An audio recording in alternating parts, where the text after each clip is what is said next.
وهو الذي يتوفاكم بالليل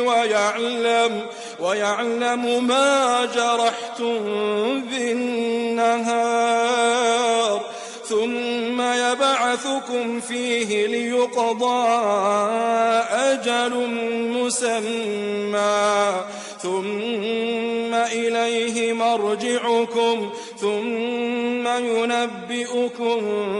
بما كنتم تعملون.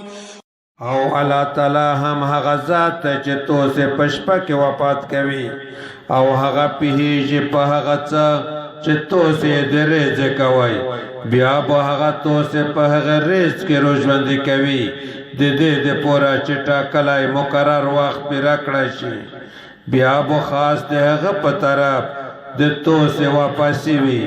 بیا به هغه تو سه په هغه عملینه خبر کی چې تو سه کول. وهو القاهر فوق عباده ويرسل عليكم حفظه حتى إذا جاء أحدكم الموت توفته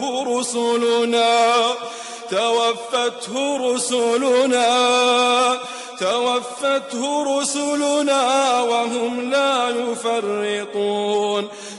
هم هغه الله تعالی غالب دی د خپل بندگان د پوسه دی او په توسه باندې ساتن کې ملائک را لږي تر هغه پورې چې کله په توسه کې یو کس ته مرګ راشي